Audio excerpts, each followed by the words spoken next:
Hello everyone, আসসালামু আলাইকুম। তো সবাই কেমন আছেন? আশা করি সবাই ভালো আছে। তো এটা হলো S23 আলট্রা। তো এই ভাই অনেক দোকান ঘোরাঘুরির পরে আমাদের কাছে আসছেন।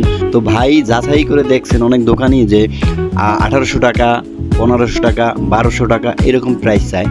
তো ভাই আমাদের কাছ থেকে সব থেকে কম প্রাইজে এই ব্যাকসেলটি লাগিয়ে নিছে। S23 আলট্রার ব্যাকসেল মূলত দুই কোয়ালিটি হয়, একটা অরিজিনাল একটা লোকাল। তো ভাইকে কম্পেয়ার করানোর পরে সে অরিজিনালটাই চয়েস করছে। তো ভাইকে মাত্র 800 টাকায় অরিজিনাল ব্যাকসেল আমরা দিছি। তো সবার উদ্দেশ্যে একটা কথাই বলবো যে চিপা চাপা থেকে এই ব্যাকসেল লাগিয়ে প্রতারিত না হয়ে, তো যদি ভালো মানের অরিজিনাল ব্যাকসেল পেতে চান তাহলে আমাদের কাছে চলে আসেন। আমাদের কাছে পাইকারি পাবেন ভালো মানের অরিজিনাল ব্যাকসেল। তো আমরা কিন্তু বরিশালে পাইকারি হোলসেলার। তো আপনি যদি এক পিস ব্যাকসেলও নেন আমাদের কাছ থেকে, তো ওইটাও কিন্তু আপনি পাইকারি প্রাইজেই পাবেন। তো পাইকারি প্রাইজে যারা ভালো মানের ব্যাকসেল পেতে চান তারা আমাদের সাথে যোগাযোগ করুন। তো আমাদের ঠিকানা বরিশাল সদর গির্জা মহল্লা লেসুসা মাদ্রাসার অপোজিটে বইয়ে সুপার মার্কেট, স্টল নং 11, আল আজিম সার্ভিস পয়েন্ট, বরিশাল সদর। সবাই ভালো থাকবেন, সুস্থ থাকবেন। সম্পূর্ণ ভিডিওটা দেখার জন্য অসংখ্য ধন্যবাদ। আসসালামু আলাইকুম।